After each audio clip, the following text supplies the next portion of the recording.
And my name is Robert Chaikin, and I'm from the Community Relations Council of the Jewish Federation of Silicon Valley.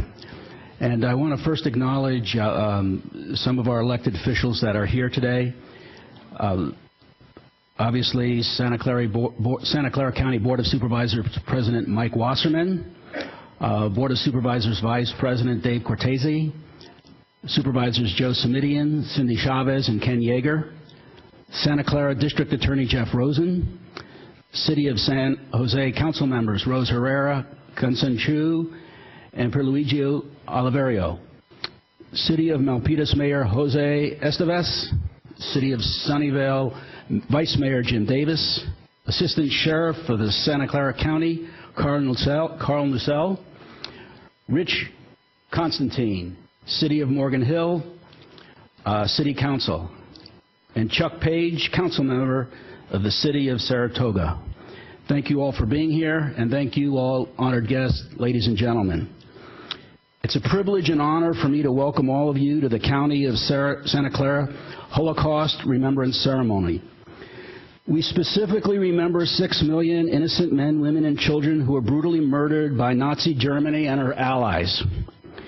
Most were murdered because they were Jewish, but many were murdered for being sick, homosexual, gypsies, persons of conscience, or just different.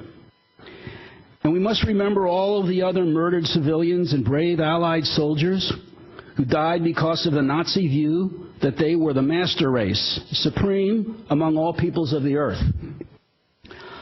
I have often thought that if I died in the Holocaust and my spirit was able to fly over an assembly like this, what would I want from the group? What would I say to you?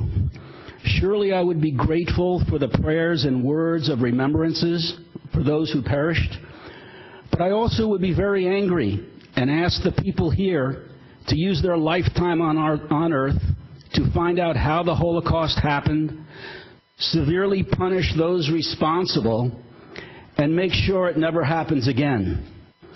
In that spirit, the question is how to honor the memory of those who perished in the Holocaust.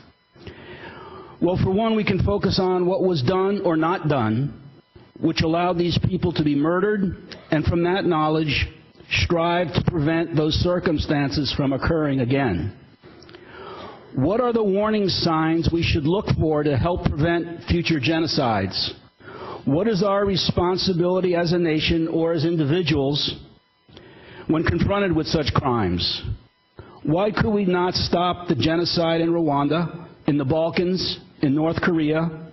The genocide in Armenia occurred many years before the Holocaust of World War II. The reality of 6 million human beings systematically murdered is incomprehensible to many of us. To grasp the enormity of that number, I find that I must use a visual reference. Coming over here today, I was thinking, 6 million people. Well, I was Candlestick Park that holds 70,000 people for a football game. That's 85 stadiums lined up with 70,000 people is 6 million people. If you took a third of those, or about 28 stadiums filled with 70,000 people, that would be the amount of children that died in the Holocaust, about 2 million. Perhaps when we see a picture of an individual or a family, a community that was wiped out, it becomes more comprehensible to the human mind. You can multiply the pictures that you see by millions, 6 million, and you get a grasp of the magnitude. Similarly, reading of the numbers of those murdered in history books become mind-numbing.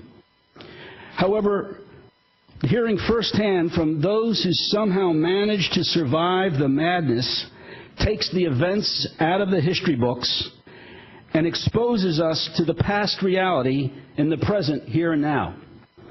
In our program today, we will hear from 2 individuals that bore witness to the horrors of the Holocaust.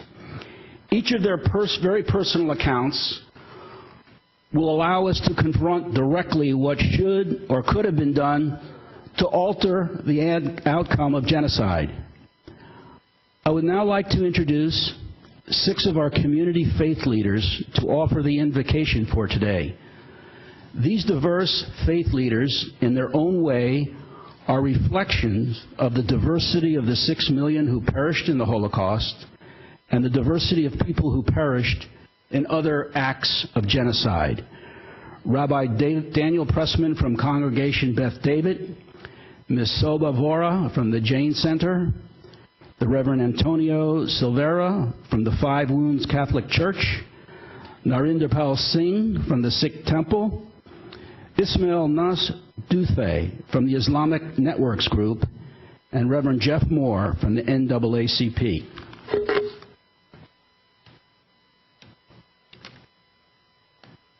In memory of the children, as many as 1.5 million children were killed, including over 1 million Jewish children and tens of thousands of Roma children, German children with physical and mental disabilities living in institutions, and other children residing in Nazi-occupied territories.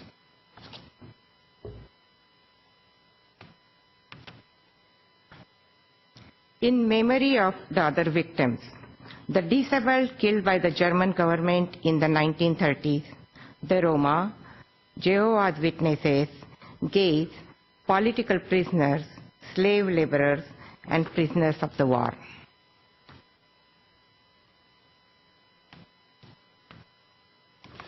In memory and in honor of the righteous among the nations, priests, nuns, ministers, diplomats, and so many ordinary people who put their lives at risk to help Jews, we especially remember Aristides de Sousa Mendes, Portuguese diplomat who saved 30,000 people, including 12,000 Jews, by issuing visas.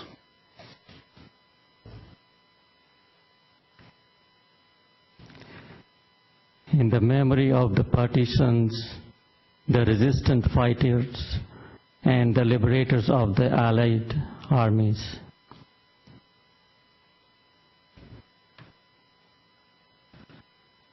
In memory of those whose spirits were killed, people whose bodies survived the Holocaust but whose souls were crushed and who could not outlive their nightmares.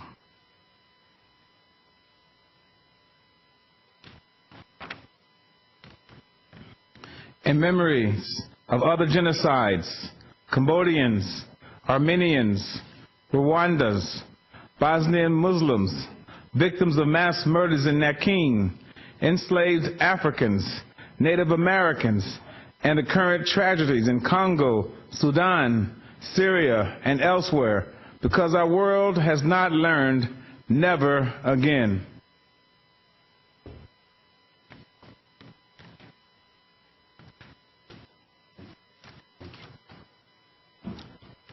Thank you. I would now like to welcome to the podium Steve Worrell, a student from Archbishop Mitty High School, to present to us their religious studies class project titled American Responses to the Holocaust.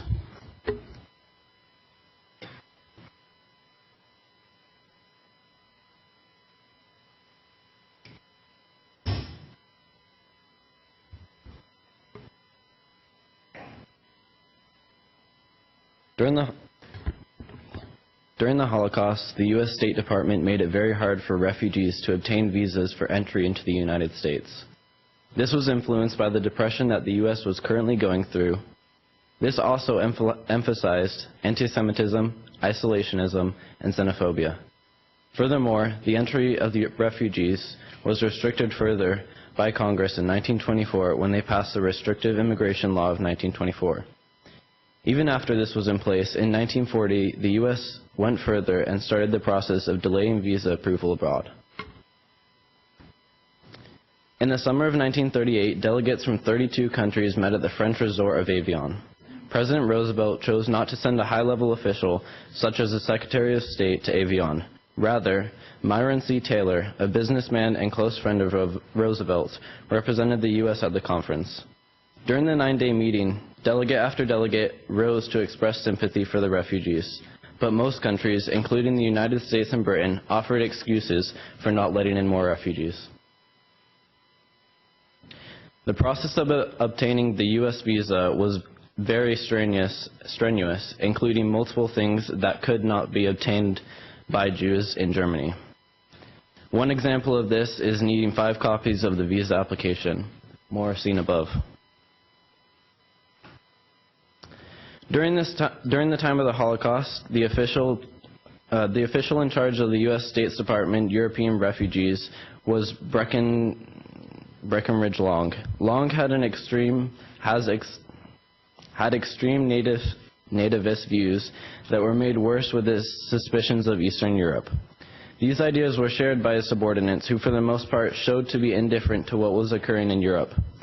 Long led a role in delaying visas performed in 1940. A quote can be seen above depicting what Long said in conjunction with the entrance of Jews into the U.S. In August of 1942, the U.S. received a telegram sent by Gerhard Riegner, the Geneva-based representative of the World Jewish Congress. The report stated that Germans planned to, quote, physically annihilate the Jews of Europe. U.S. officials would then delay the sharing of this news to the public and would later confirm the report at a conference in November of 1942, 4 months after officially receiving the news. The process of making the news was long, first starting when the American Jewish leader Stephen Wise received a report through the British confirming the killing of Jews in Germany. Wise went to the State Department seeking approval to publicize this news, but was asked to not publicize it until the news was confirmed from the State Department. Finally, on November 24, 1942, Wise went to the public with the news at a press conference. Later, on December 17, 1942, the U.S. and Britain, along with other Allied countries, would announce that Nazi Germany would be held responsible for the actions committed against the Jews. However, there were individuals bringing the issue to national attention, such as Ben Haidt, an American Jewish journalist who published articles that brought the Holocaust to public attention. In the dramatic pageant, We Will Never Die, the Nazi slaughter of the Jews was described in painful detail.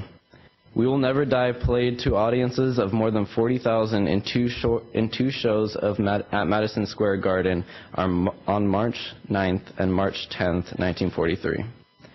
The pageant was next staged in Washington, D.C.'s Constitution Hall on April 12th before an audience that included First Lady Eleanor Roosevelt, 6 justices of the Supreme Court, more than 200 members of the Congress, and numerous members of the International Diplomatic Corps. Ms. Roosevelt was so moved by the performance that she devoted part of her next syndicated column to the pageant and the plight of the European Jews. For millions of Americans, newspaper readers, it was the first time they had ever heard about the Nazi mass murders. On January 22, 1944, through an executive order by President Roosevelt, the U.S. established the War Refugee Board. This board was designed for the, quote, immediate rescue of Jews. While this board came too late for millions, the board was credited with saving over 200,000 Jewish lives.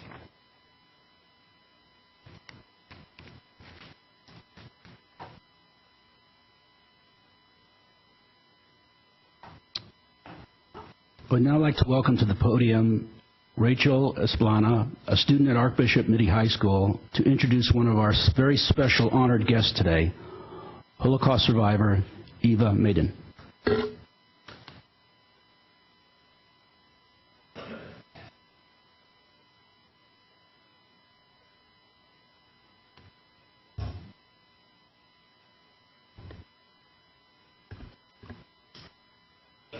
Eva Maiden was born in Vienna, Austria, to 2 doctors.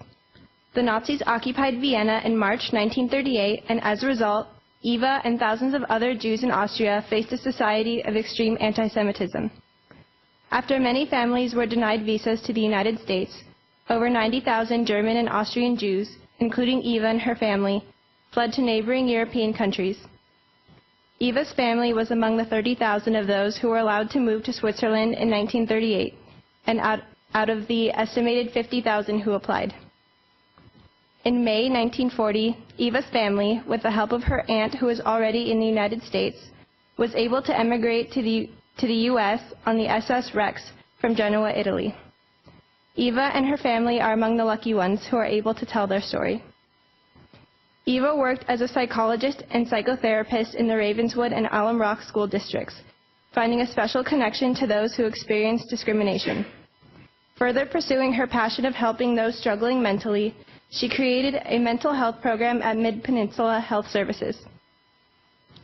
For the past 20 years, Eva has been working with Holocaust survivors in various survivor support groups, including one she initiated in Palo Alto.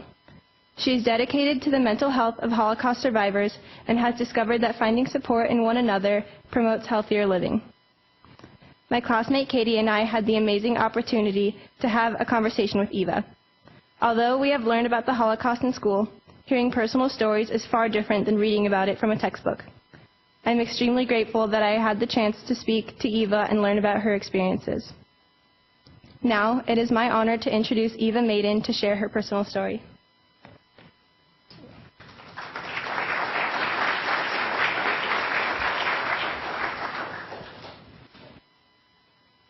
Hello, I feel very honored to be here to speak to you today.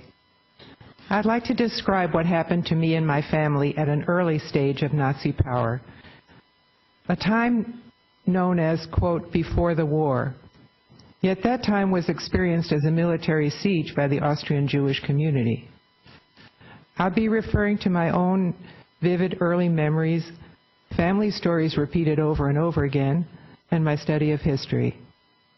As you hear my account, please think about what could have been done at this early point.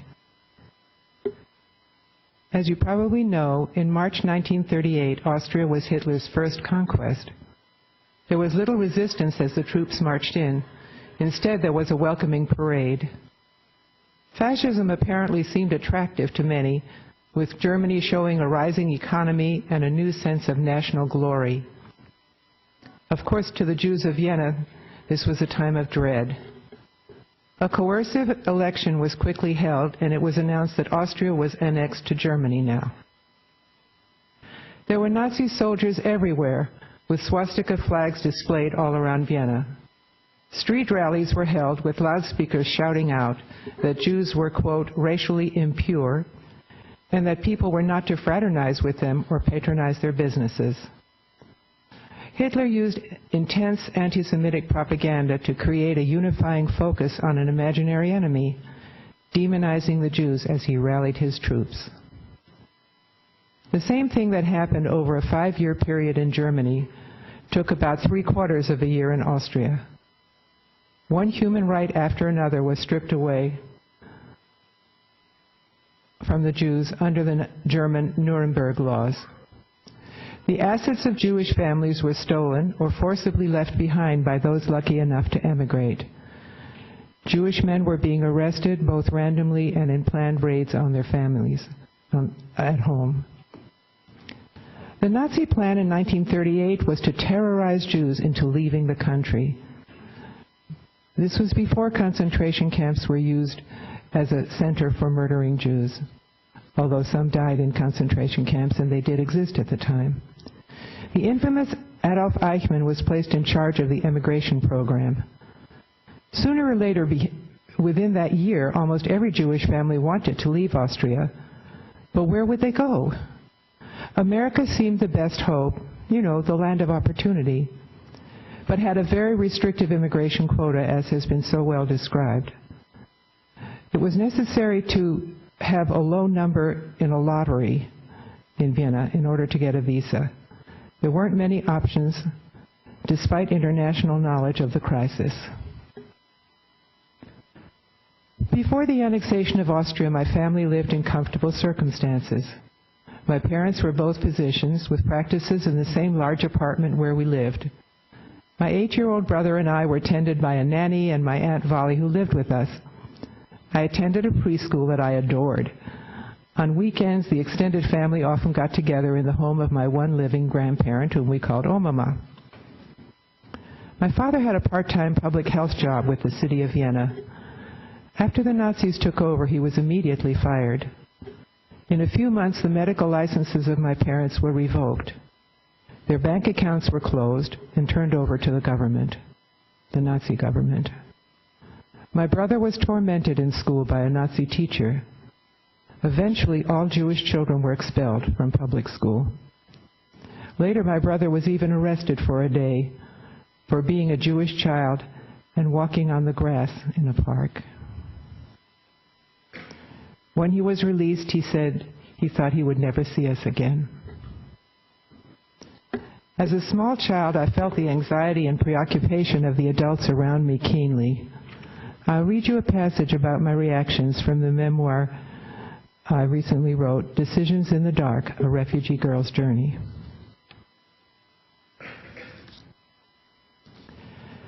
After a while, I wasn't in nursery school anymore. My mother told me it was closed now. She took me with her each day to stand in a different line, usually a couple of blocks long, while she waited to see a consul. The words affidavit and visa were used a lot, but I didn't know what they meant. I felt very tired on those long days and complained my feet were hurting. Woody told me that we had to keep waiting. I figured a consul was sort of like the king of a country, as in fairy tales. I understood that my mother was asking permission to go to his country, that is, if we reached the front of the line before the office closed. She always ended up looking sad, so it seemed that they were saying no to each other. To her, I mean. I knew the other people in the lines were Jews, like us, who were trying to get out and go somewhere else. Why did people hate us now? Had we done something wrong? I often thought about the terrifying German children's book, Struwwelpeter, that showed bad things happen to people because they had bad habits or had misbehaved. But what had we done that was bad? There was no way to ask adults such a question. It was pretty hard to get them to answer any questions at all. My father managed to avoid arrest, although he was on a list to be arrested several times, by going into hiding from time to time. My family had a high number in the lottery for American visas, which was not helpful. However, right after the horrific Kristallnacht pogrom that November, our rabbi cousin in Switzerland provided an affidavit of support and plane tickets to Zurich, Switzerland, for the four of us. Once there, we led an impoverished existence because the Swiss did not permit refugees to work or to attain citizenship. We had, of course, left Austria with no money and only some jewelry sewed into the hem of my coat. The family split up at first, with my brother being placed in an orphanage. In May of 1940, we were able to emigrate to the United States together at last, due to great efforts on the part of relatives in America who were recent refugees themselves. And Vali stayed behind, hoping to mind our apartment. She worked as the slave of a Nazi woman doctor from Germany who took over my parents' offices. When she was arrested and unexpectedly released, because she wasn't a gypsy and it was a roundup of the gypsies, she then was able to get a visa to America right away because she did have a low number in the lottery. My mother had two more living sisters. My Aunt Ida was a seamstress. She was unable to get a visa to America or any other country and was deported to Theresienstadt in 1942, where she perished. Aunt Otelia was developmentally disabled. She ended up being shipped to Lublin, Poland, with others from her institution. Thus another life that had value to our family was ended. My father's brother Ignaz was in jail when his wife, whose brother lived in the United States, had completed the complicated arrangements for the family to emigrate. The tickets were in their apartment, but suddenly it was sealed off and they were evicted. My Aunt Elsie bribed a Nazi officer to let her back in to get their tickets. She was able to present them at jail, and Ignaz was released and the family sailed together. Before the Nazi Party came to power, my Uncle Ignaz's nickname was Nazi, but the family immediately changed it to Ego. Uncle Herman, my father's other brother, had some travel documents, but the plans were incomplete. When a couple from Philadelphia showed up in Vienna, prepared to rescue 50 children, It was thought best for my 11-year-old cousin Henny to travel with them, unaccompanied by her parents. Fortunately, the rest of the family was able to join her about 4 months later. My grandmother was able to get a visa to Italy. She was safe until 1943 when the Germans arrived in Italy. Then a Catholic priest came to her rescue. First he sheltered her in his church, and then when that became too dangerous, he arranged for a guide to walk into Switzerland with her. She had no documents, but was sheltered by the Red Cross. Before the Nazi occupation, 170,000 Jews lived in Austria. By the time World War II was over, most of them had either emigrated or been deported to the east and murdered. How many more could have been saved? Could the United States have changed its immigration policy in 1938? How can we today, in our individual lives, show awareness, compassion, a will to take action before we see prejudice pushed to its most extreme point? These are questions to ponder as we share our commitment to eliminate genocide. Never again.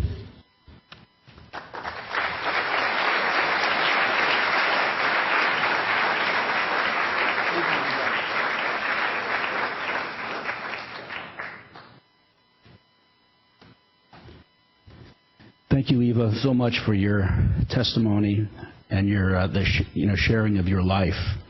I would now like to welcome to the podium Amanda Shore, also a student at Archbishop Mitty High School, to introduce our next special guest of honor, Holocaust survivor Tom Jacobson.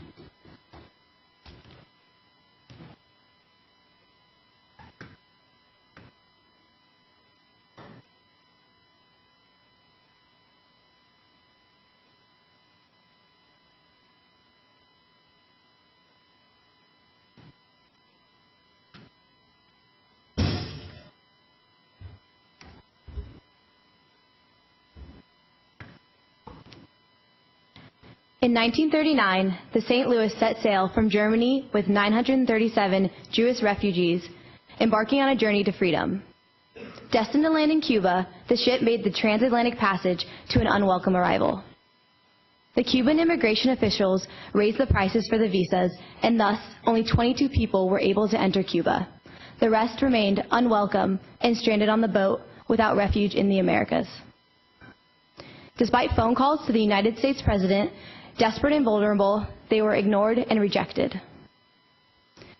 Once sent back to Europe, some refugees were fortunate to be accepted by amicable countries, including England and France, and Mr. Jacobson's family was luckily able to set port in Holland. Listening to his story and the unimaginable experience Mr. Jacobson and his family went through, we are exposed to a new perspective on such a historical topic. Our impersonable textbooks and history classes are unable to capture the true sentiments of those directly affected. With so few survivors from the Holocaust, personal accounts are able to capture emotions lost in written print. The United States' reaction and rejection of the Jewish people may seem surprising because our American-made books still try to hide any of our history's dark past and poor decision-making. This true story brings to light the irresponsible response to the world crisis. The Germans went out of their way to prove the point that the Americans didn't want the Jewish people either, justifying in their minds that what they were doing was all right. Had the United States taken in these refugees, they would have been able to save these nearly 1,000 people and set a precedent for other countries to be accepting and the necessary safe haven these people needed. Events including this one today are pivotal to expose the truth behind American history and also prevent discrimination and any future genocides from occurring. And thus, it is my honor to introduce Tom Jacobson to share his personal story. Thank you.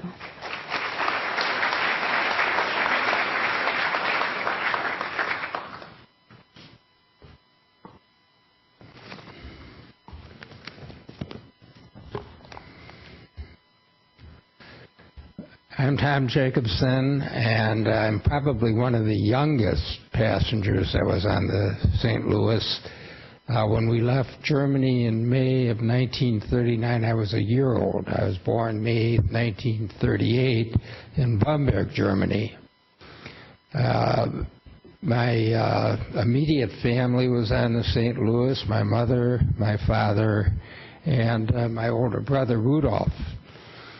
The timeline actually on the story of the St. Louis and my family in particular, Hitler, of course, became Chancellor of Germany in 1933, and his anti-Jewish policies began very slowly in terms of the policies that he enacted. But then came 1935 and the Nuremberg laws, and those laws escalated the type of action that was taken against the Jews in Germany. They were denied access to various public accommodations. They couldn't practice various professions, and much of their property was begun to be confiscated. The result of the Nuremberg laws, as far as my family was concerned, my mother and father decided immediately to make an application for a visa in the United States to get out of Germany. Unfortunately, again, the quota and the immigration policies in the United States were so restrictive, our number didn't come up to get out of Germany until November of 1939. So we were stuck. And as things developed, as far as the family was concerned, my mother, her mother and father were of old German stock. My grandfather had served in World War I Germany. He'd served in the Army. He owned a department store. His family had been in Germany for many generations, and they really had assimilated and considered themselves more German than Jewish, and they refused to believe that Hitler was going to stay in power. And so he refused to make any kind of application to get out of Germany. My father's father, he was already in his 80s, and he was too old to make an application to leave Germany. So after 1937, the Nuremberg laws, things continued to heat up, and then, of course, came November of 1938, when you had everything at the fan when Kristallnacht, November 9th of 1938, when the destruction of the synagogues, the killing of the Jews. Our temple across from where we lived was burned. Jewish businesses were destroyed. The next morning, the Gestapo showed up at our house, and when my mother answered the door, I was 6 months at the time. My brother was 6 at the time, and of course the Gestapo informed Mother that they were looking for my father, Eric, and they arrested him and gave him 10 minutes to pack his bags, and off to Dachau he was taken. Though my mother wasn't informed where he was being taken, so she had no idea where they were going to take him. And now she was left with 2 small children and no husband, and she had to figure out what was what. So what she ended up doing was sending my brother off to her parents, and she took me in tow 6 months, and she went off to Nuremberg, where the Gestapo headquarters was located. And here you have a 30-year-old woman with myself as an infant and brother, and going into the Nazi stormtrooper headquarters and trying to figure out what was going on with her husband. And she did find out that he was a Dachau. They were using the pretext of protective custody. All the Jews were being taken, the men, into protective custody. So basically what she was concerned about was, how do you get them out? Well, you had to book passage and get out of Germany. That's what the Gestapo said the policies of the government were at that time. And so they wanted proof of passage, and that we were going to be leaving the country. And so Mother had to figure out at that point in time where she was going to apply to get out of Germany. And when you're talking late 1938, there were only 2 countries at that time that were letting Jewish visas out. There was Shanghai and there was Cuba. And because we had the application for a visa to the U.S., my mother decided that she'd go for the visa to Cuba, and she proceeded then to book passage with the Cuban people in order to get a visa to get to Cuba. Well, there were no visas available, so what she was able to get was a landing permit, and she had to spend $500, and then once you get the landing permit, you had a proof that you had passage out. And of course the Germans, you know, the policy of Germany from 1933 until the war was basically they wanted the Jews out. So you could leave Germany. They encouraged it, but the problem was they also wanted to steal all the property that the Jews had. So they put in high taxes. They put in policies where to leave the country.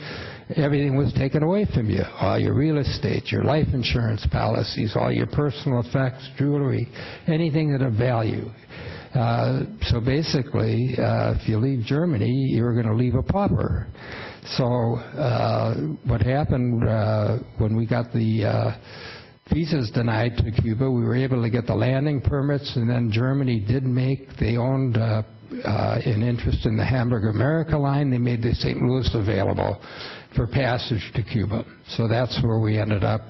In May of 1939, we got passage to go to Cuba on the St. Louis. We left May 13th. Now what happened from the time that we had bought our landing permits and the time that the boat was on its way to Cuba, the persons in Cuba that were in charge of selling these landing permits, they took the money and stuck it in their pocket. The director of immigration was in cahoots with Batista, and they kept all the money, and they didn't give it to the president of Cuba, Bru. So when Bru got wind of what was going on, he gets a decree passed that nullifies the validity of these landing permits that had been issued to us. And when we get to Cuba, we end up, the trip was surreal. They treated the captain, Gustav Schrader, was a wonderful captain and was very respectful to the Jews, even though the firemen were all Nazis. His policy was that you had to treat the Jews with respect. We were given great dinners, we were entertained in the evening, we had access to all the facilities. So everybody that was on board this ship, the passengers, they had no wind of what was going to happen once we landed in Cuba. Once we got to Cuba, however, we couldn't land at the normal facilities that were available to the boats that went to Cuba. We were left out in the harbor. And then we were told to wait, and the next day, by that time Schrader already knew that there was going to be a problem for the Jews that were on the St. Louis to land, and he had a passenger committee put together that would be speaking for the passengers between Schrader and the rest of the passengers that were on board the boat. There was a 5-member passenger committee that was put together. So now basically what happened is the next day the immigration authorities come out from Cuba and they indicate that only 20 people were going to be allowed out. Those that had been forewarned that the landing permits were no good, they'd given them the $500 for the visas, and it went to Bru, who was the president, but all the rest of the Jews, over 900, no good, and we had no money. When we left Germany, we basically had 10 marks. That's all you could leave with. That was the $8 that you had in your pocket, and everything else was left in Germany.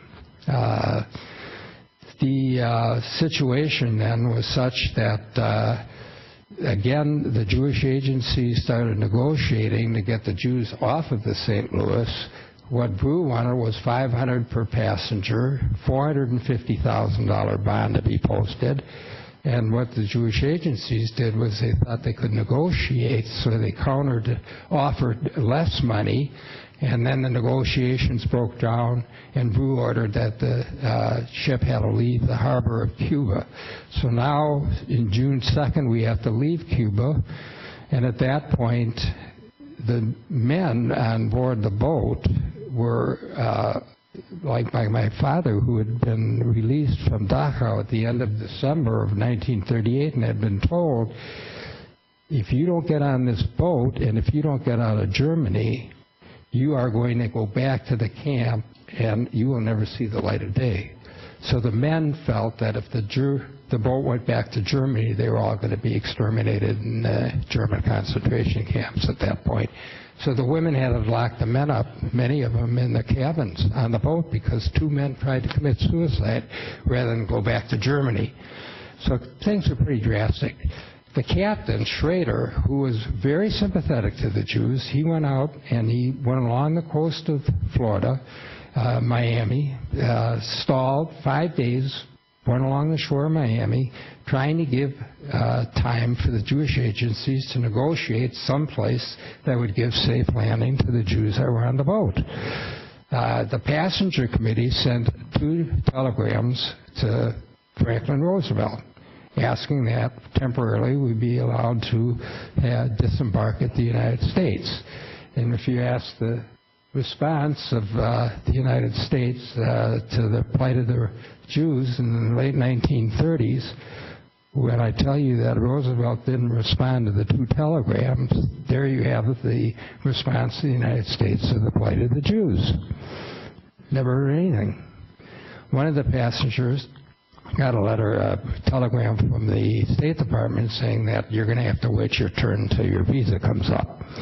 So we were denied any safe haven in Florida, in the United States. We went to Canada. We were denied safe haven in Canada. We then went out to sea, and by that time the American Jewish Distribution Committee, Morris Draper, was negotiating with countries in Europe, and 4 countries in Europe stepped up and agreed that they would take the Jews off the St. Louis. You had Britain took 288 of the passengers, Belgium took 214, France took 224. I was a year old, and the Queen in the Netherlands, Wilhelmina, she was very sensitive to families with small children, and she gave 181 passenger families permission to land in the Netherlands, which meant our family ended up going to the Netherlands. So actually, in June, we ended up disembarking from the St. Louis and Antwerp, Belgium. Then we went by barge, and we ended up at High Platte in Holland. The other Jews passengers went to their respective countries, France, Belgium, Britain. My family, we're now in High Platte, then we go to Westerbork. In September, we're talking now 1939, we're in a concentration camp in Westerbork. At that point, our sponsors in Milwaukee, Wisconsin, they sent us the money so we could book passage in November. Our visa number finally came up, and the original boat that we were supposed to go was Statenheim, and that particular boat got blown up in the English Channel in December of 1939, so we had to rebook passage on the Verdun, and in January of 1940, we finally left Holland on the Verdun, and the ship left at night. It was painted a dark gray. Everybody was scared to death because we had to go through the English Channel, and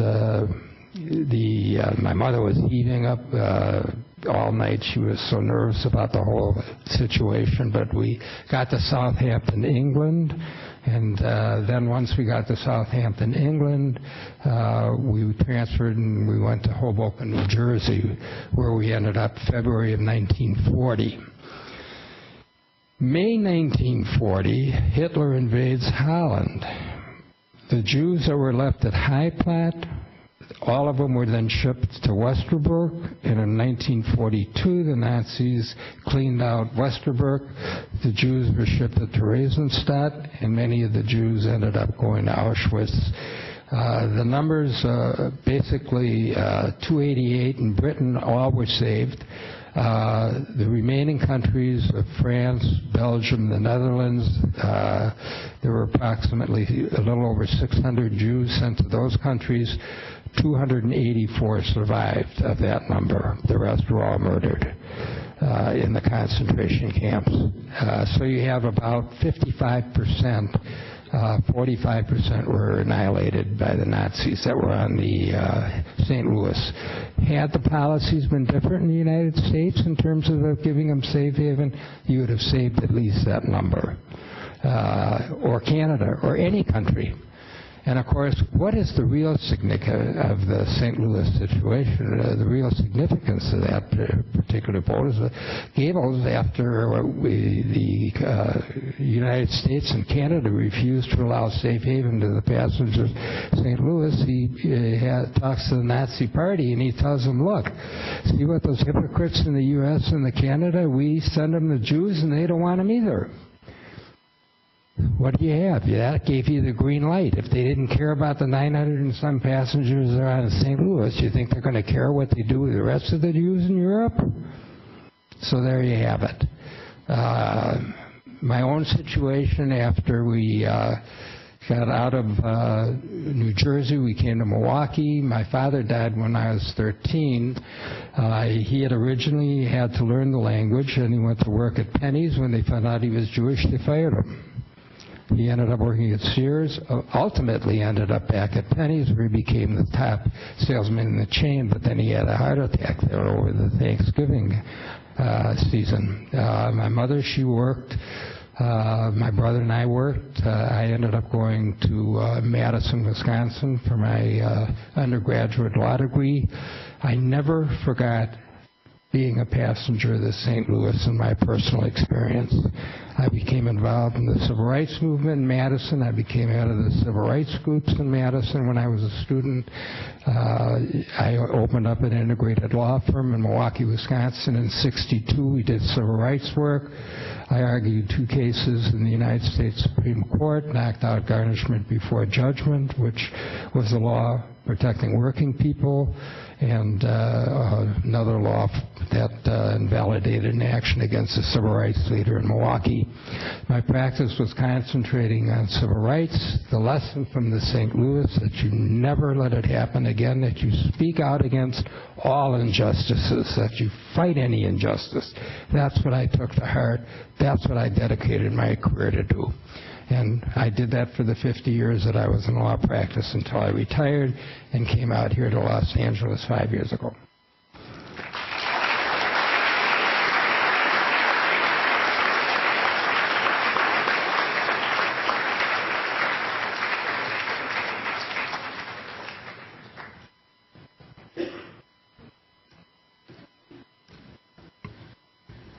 Thank you, Tom and Eva, for sharing your story, your experience, but most importantly, you know, what you were able to do with your life after such terrible circumstances.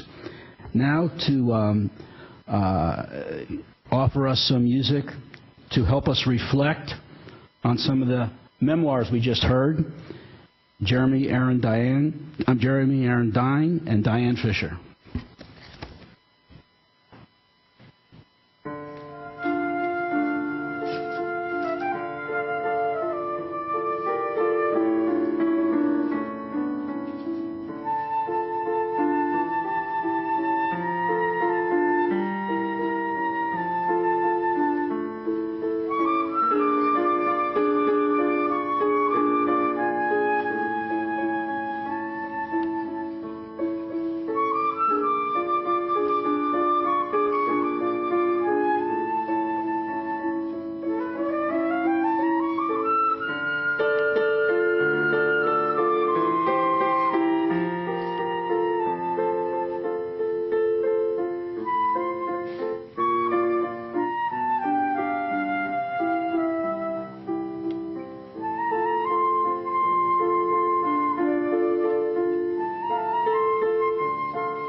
would now like to call up Mike Wasserman, the President of the Santa Clara County Board of Supervisors, to issue a proclamation to Holocaust survivor Dr. Denise Kopecky.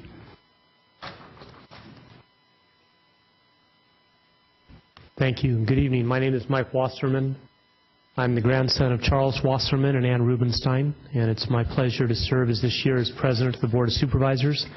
With me, as introduced earlier, are my fellow supervisors. The entire Board of Supervisors is here today, as is our District Attorney, Jeff Rosen, and I appreciate that. Doctor, welcome. Thank you very much. Thank you. It's a great honor. It's a great honor for us to have you here. Thank you very much. We have, let me grab this.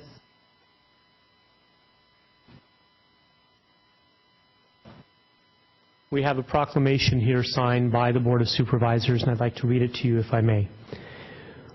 Whereas the Holocaust Remembrance Ceremony recalls the systematic, state-sponsored persecution and murder of approximately 6 million Jews during World War II by the Nazi regime and its collaborators, who targeted Jews and other ethnic and religious groups because of their perceived racial inferiority to the German Aryan community. Even as their numbers rapidly decrease, there are a significant number of Santa Clara County residents who were survivors of the Holocaust, who made their way to the area to become significant contributors to the community.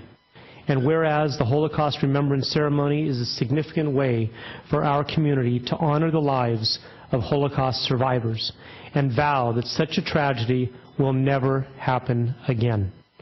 The ceremony is a way to guard against the repetition of those acts by another nation and against bystander behavior in the face of genocide by our own nation, and serves to fight ignorance and intolerance by publicly remembering and educating the community about the tragedy of the Holocaust, particularly through sharing survivors' experiences.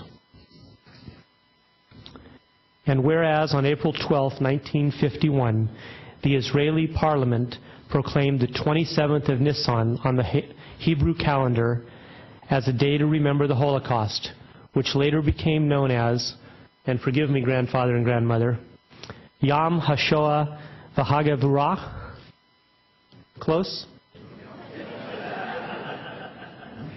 Holocaust and Heroism Day, because the date falls within the time span of the 1943 Warsaw Ghetto Uprising. The Holocaust Remembrance Ceremony is a somber observance with songs and music of remembrance, education, and the sharing of personal experiences of the horrors perpetuated during the Holocaust.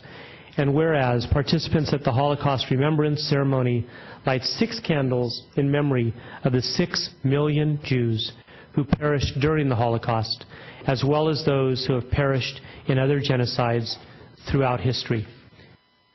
It is my honor to have with us today Dr. Denise Kopecky, a Holocaust survivor and well-respected doctor in this community for over 40 years. Doctor, the microphone is yours.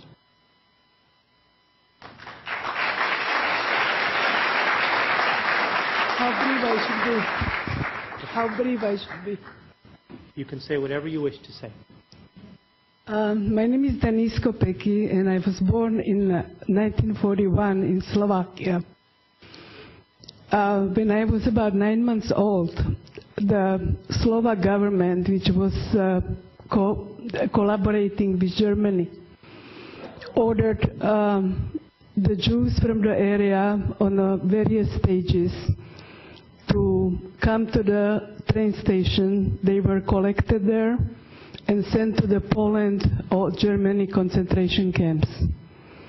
However, they were at that time informed that they are going to work for German Reich and to build the German Reich as a big nation. My mother, who was 24, and my father, who was 29, his brother, 26, my mother's brother, 28, her parents, many other cousins, all collected at the train station in May 1942. the local people came to say goodbye to Jews because they were absolutely convinced that they will be coming back one day. I was already at the train with my grandparents, with my mother and my father. I was 9 months old. The friend of my mom, who was born in Hoboken, New Jersey, has returned to Slovakia after the depression here because her parents did not have any work in America. She came to say goodbye to my mom. My mom said, "Maria, would you take my child?" And she immediately offered the help and took me to her arms. She smuggled me through the train station where were only the Slovak Nazi police, no Germans in the country at that time. She took me to her uncle, who was a Lutheran minister. On the spot, he gave me a new birth certificate and baptized me. And that certificate helped me to a certain period of time to be reunited with my paternal grandmother. After that, we were in various hidings in the mountains. My parents were gone. My grandfather died of heart attack when he saw what's happening. And so it was the only grandmother and myself. We were hiding in the mountains of Slovakia in the various bunkers. In 1944, the person who was so-called Aryan supervisor of the Jewish property and who took over our house, our grandfather's store and fields and everything what he had, sent us the letter that we should not spend another harsh winter in the mountains. So my grandmother sat on the horse carriage with the lumberjacks with me, and we came back to the town. 2 weeks later, she gave us back to Nazis, and she said that she was harboring Jews in her home. So we ended up in the concentration camp Terezin, where we spent the last year of the war, from 1944. We were liberated by Soviet army in May 1945. At that time, I was already 4 years old, almost 4 years old. So we came back to Slovakia with my grandmother, where we had to restart our life, just 2 of us. I was in the various orphanages, then back to the grandmother again, and so on and so on.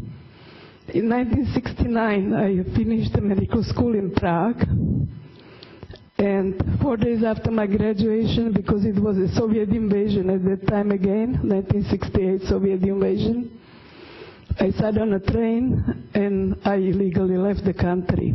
Not knowing where I am going, I ended up in Israel. In Israel, of course, I had to learn the language and to start all over again. Grandmother stayed behind in Slovakia. She was 83 years old. And 1971, I met my future husband, who was in St. Paul, Minnesota. I came to visit, and of course we agreed that we will start our life together here. So we were married. Then he was transferred to FMC Corporation in San Jose, and I had to do my residency and internship again because the United States did not recognize the foreign diplomas. So I ended up studying at Stanford and doing my residency at Stanford, and then I was in private practice for many years in Santa Clara. I have one son who is now 36, and I'm a grandma.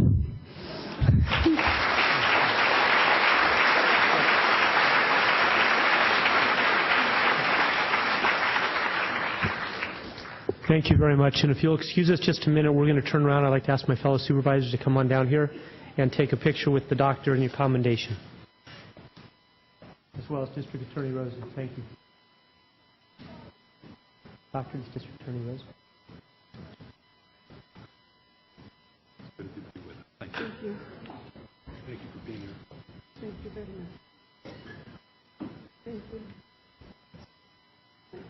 Thank you very much.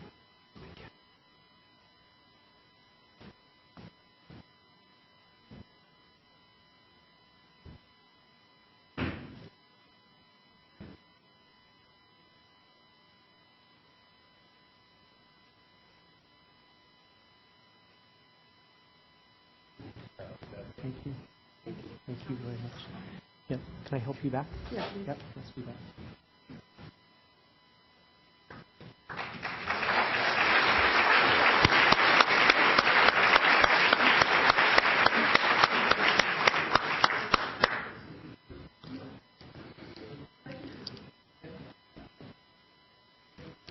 I would now like to invite up families who represent several generations of survivors to speak the names and the places where their loved ones perished and to jointly light a candle. These families not only demonstrate the resilience of survivors, but also the importance of remembering and teaching to generation after generation the lessons and the history of the Holocaust, so that we will never forget.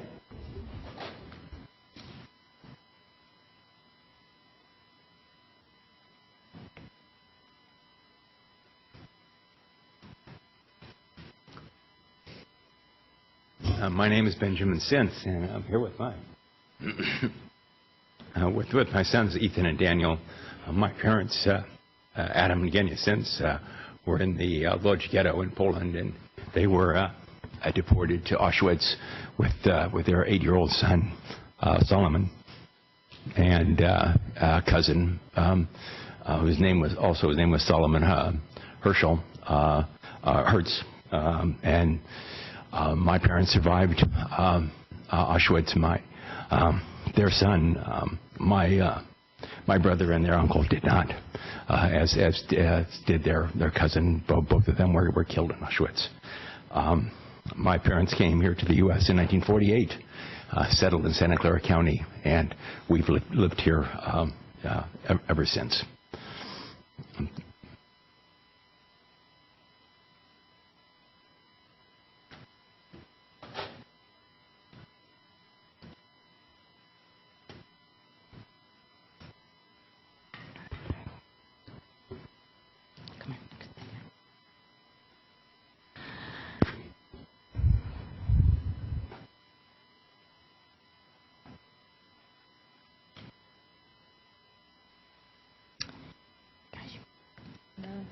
My name is Lottie Monarch. This is my mother, Rachel Goldstein Monchurch. My father passed away 2 years ago. My mother was born in 1925 in Wadowice, Poland. My father was from Lodz. My mother was put in a work camp where she survived because of the fact that they made all the uniforms for the soldiers. And they kept these young women, it was all women's camp, alive, so they would make the uniforms. My father was from Lodz. He was on the last transport out of Lodz ghetto with 145 members of our family. My father and his brother were the two only survivors. Fortunately, 4 other of his siblings were sent to Russia, so they survived the war. After the war, we were all united, and the 6 siblings came to the United States. We are now, my mother is the mother of 3 children, 6 grandchildren, and 11 great-grandchildren. We now have exactly 285 blood relatives alive today because we were fortunate that some of our relatives did come before the war.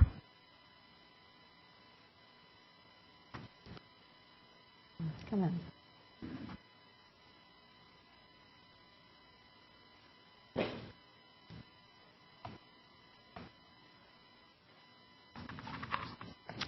Hello, my name is Doris Schwartz-Lisenby. Many of you know me doing this many years. I'm a second-generation survivor. This is one of my 3 sons, Mike. He's a third-generation survivor. And we're going to commemorate a few of our family members who are no longer with us. Why don't you start, Mike? Just like to honor our family members. My great-grandmother,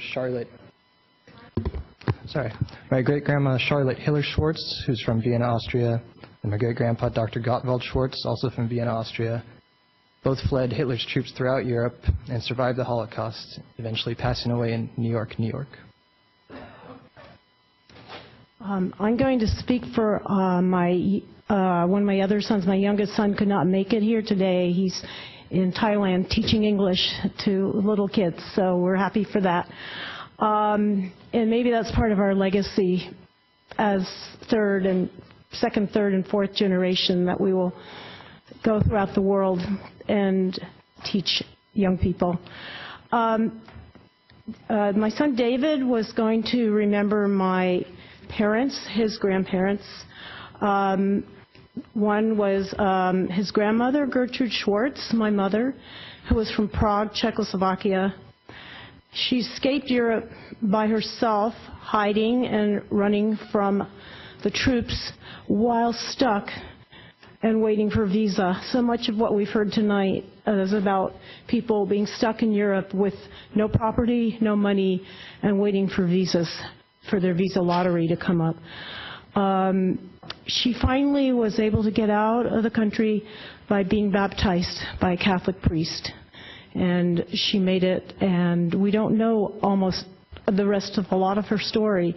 And that's part of our legacy, is that many of us do not have the whole story, that the family did not want to talk about it. And so we have to piece it together. But we do know she made it, and she passed away in New Rochelle, New York, many years ago. David was also going to commemorate my father, Dr. Gerhard Schwartz, who was from Vienna, Austria.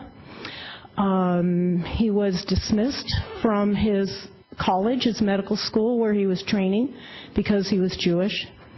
His grades and everything were eradicated. He was able to escape to Switzerland and start his training again, but then had to leave and try to get to the United States. And what I had heard is that he was adopted by a French count who was a Christian, and was able to get him safe passage to the United States, where he then had to restart his medical studies again, which we heard from Dr. Kopecki, that they didn't accept foreign medical students, so he started again at the University of Chicago, and ended up having a good career in radiologic medicine, and passed away also in New Rochelle, New York, many years ago. And I'm going to commemorate my own grandparents, who I never met. One was Grandma Alice Zimbler-Ashner from Prague, Czechoslovakia, who was first sent to Theresienstadt and then transported to the Lodz ghetto, which was renamed Lindsmannstadt by Hitler's troops. And while waiting for her visa to come up, which it never did, she was murdered in Auschwitz. My grandfather, Richard Ashner, who was also from Prague, Czechoslovakia, he was sent to Theresienstadt. And we don't know his whole story, but what we think the records are showing is that he died of starvation and illness while waiting for his numbered visa to show up. So again, the stories you've heard tonight affected our family tremendously. And if our policies had been different, maybe the rest of my family might have made it here. So I hope we do keep vigilant about that. Thank you.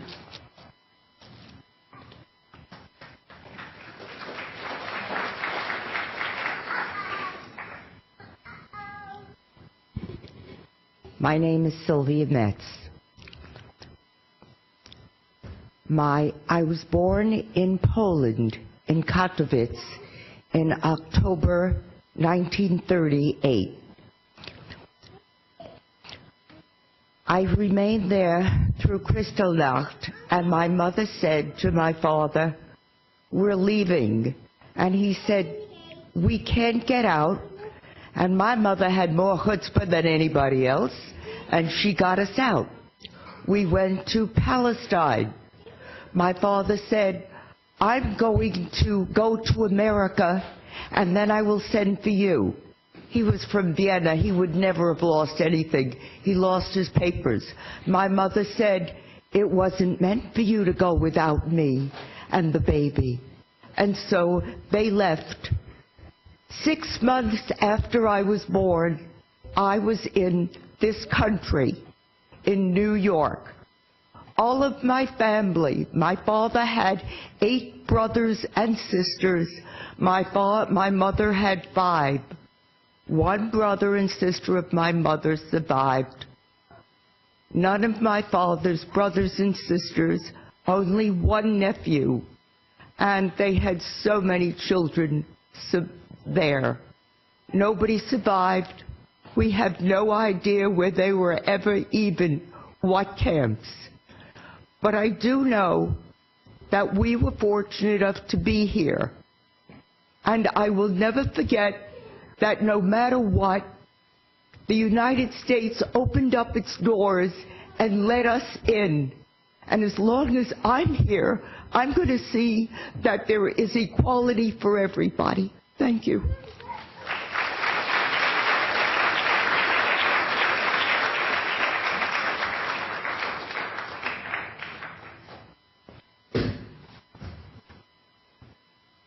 Hello, my name is Sharon Ziegler. I'm originally from Israel, and I'm here in honor of my grandparents. So I'm 3rd generation.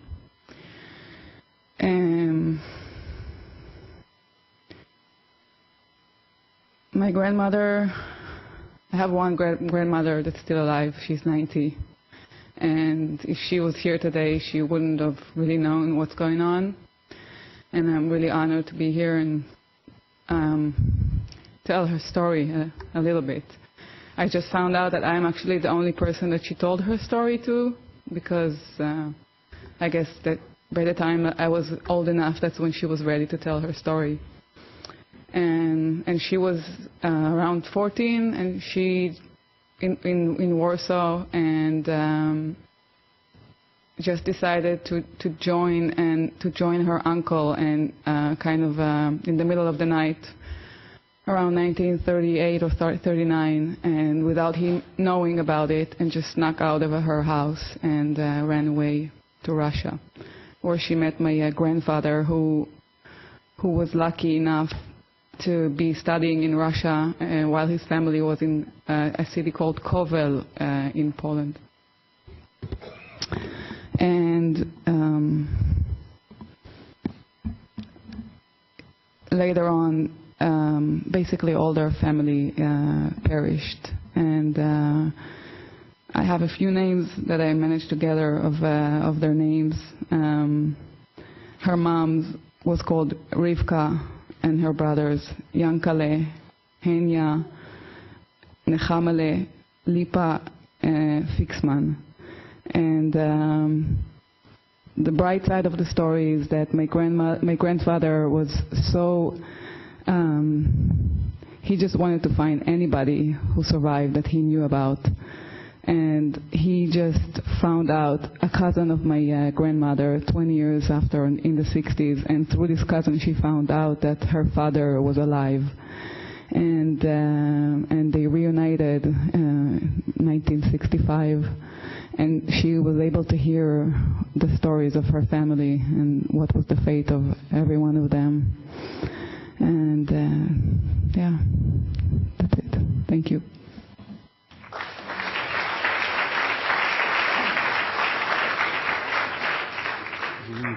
Hello. My name is Hal Eichel. This is my son Brian. This is my uncle Munyak, my father's youngest brother who perished in Auschwitz. My father also had an older sister named Lisa who perished in Auschwitz, along with my cousin Felix. My father was lucky. He made his way to the city of Lvov, where he was arrested and sent to Siberia. Siberia wasn't a lot of fun, but he survived. All along, waiting out the war, believing that someday the war would end, and eventually he would make his way back home to be reunited with the people he left behind. Back home was, well, not far from Katowice, city of Sosnowiec in Poland, Sosnowiec in Chorzów. And he finally, under great hardship, did come home, and it was extremely difficult when he got there to realize that there was nobody there to welcome him. Anyway, okay.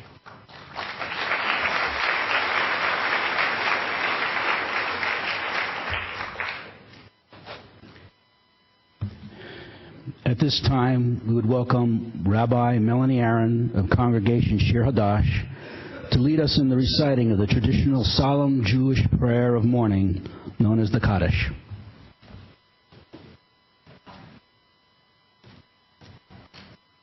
This version of the Kaddish is often attributed to Elie Wiesel, but it was originally part of a poem by Soma Morgenstern, a Galician poet who was born in 1890 and died in New York in 1976. It mentions 17 sites, 17 among the hundreds of camps that have since been found. We invite those who would like to join me. Yitgadal Auschwitz. V'yitkadash Sobibor, Shemei Rabbah, Warsaw Ghetto, Ba'alma Divra Chirutei, Babiar, V'yamlich Malchutei, Kishinev, B'chayechon Uvyomechon, Mauthausen, Uvchaye Dachau, Uvchol Beit, Vilna, Yisrael, Medonik, Ba'alma Ubizman Kariv Buchenwald V'imru Amen. Yehi Shmei Rabbah Mevarach Leolam Olamei Almaya. Yitbarach V'yishtabach Mainz. V'yitpa'ar V'yitramam V'yitnaseh Terezin. V'yitadar Drancy. V'yitalal V'yitalal Bergen Bedelson. Shmei Dekudsha Brichu. Le'ila min kol berchata v'shirata chebrilinka, tushbachata v'nechamata belzek, damiram bi'alma v'hainya v'imru amen. Yehi shlama rabba lodge min shemaya grosrosen, v'chayim aleinu riga v'al kol Yisrael radom v'imru amen. Oseh shalom b'mromra troniki, hu yaseh shalom chelmo, aleinu v'al kol Yisrael sachhausen v'yimru amen. I invite you to please remain standing.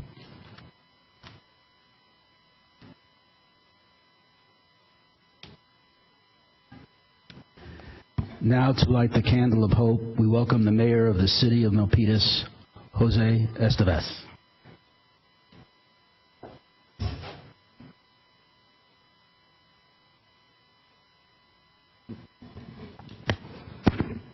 I am very privileged to be here, serving my 5th term as mayor of the city of Milpitas.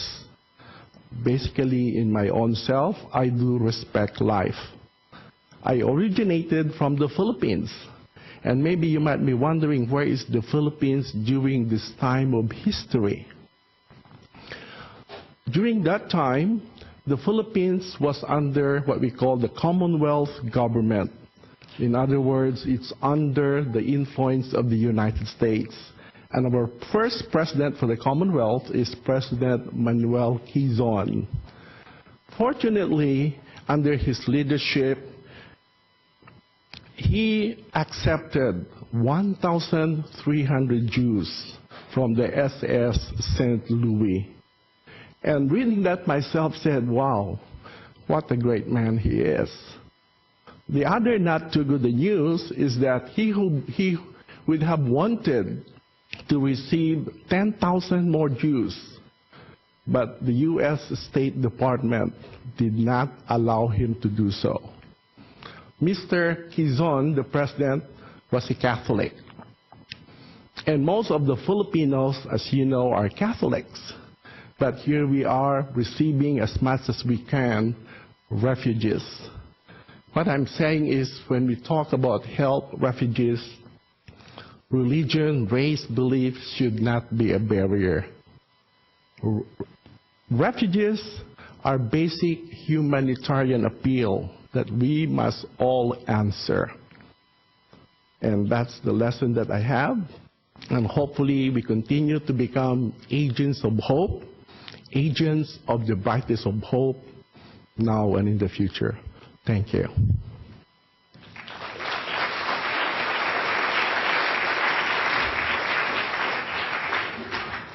You may be seated. We're coming to the close.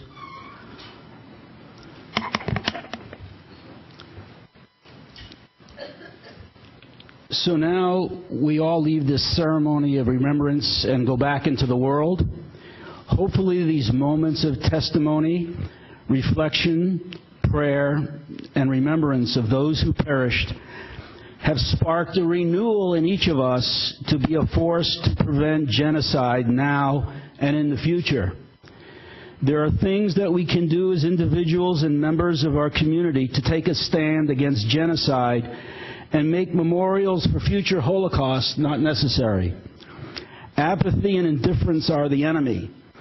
In 1944, one young Assistant Secretary of the Treasury named John Pele was frustrated that the State Department officials were deliberately downplaying information about the final solution.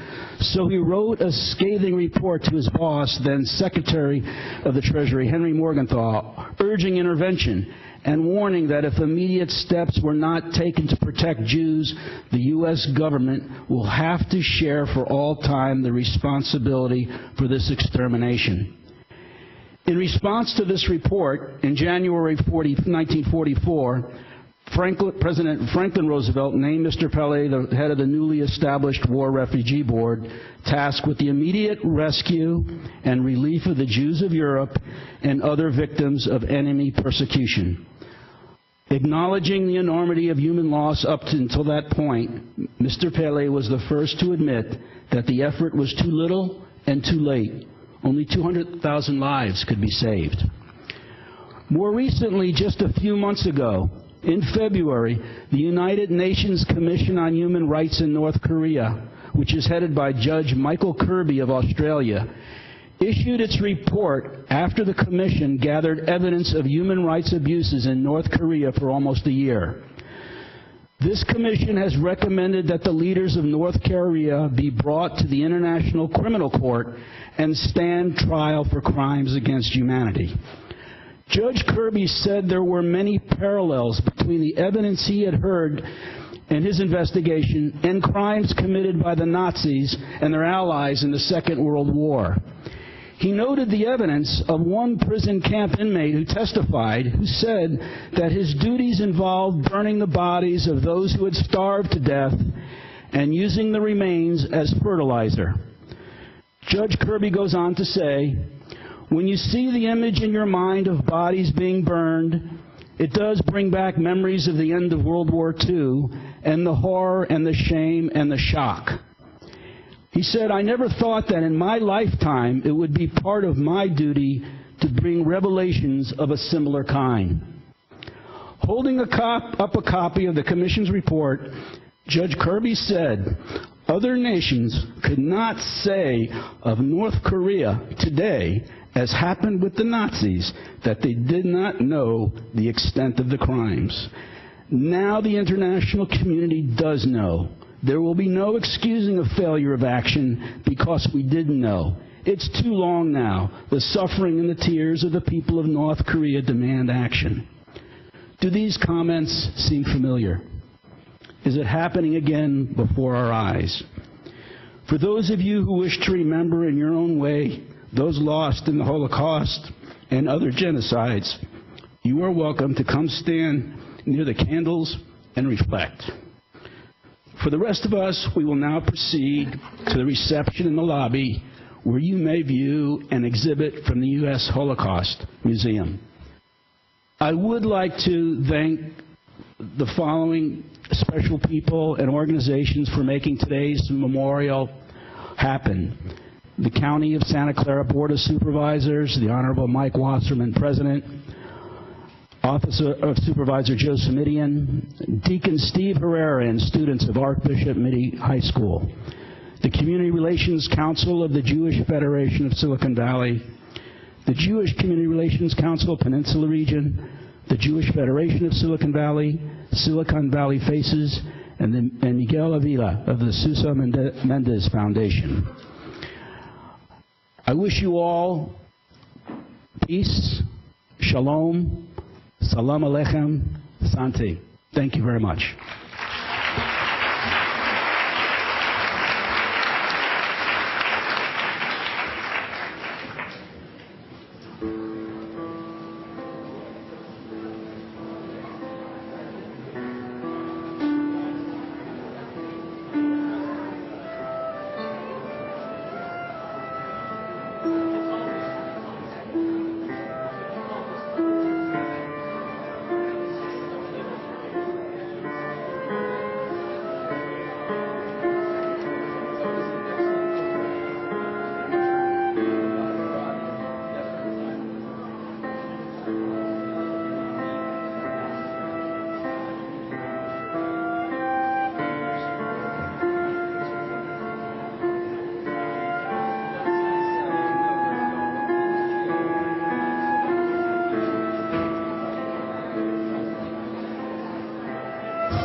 Yeah, it is. You know, especially when you see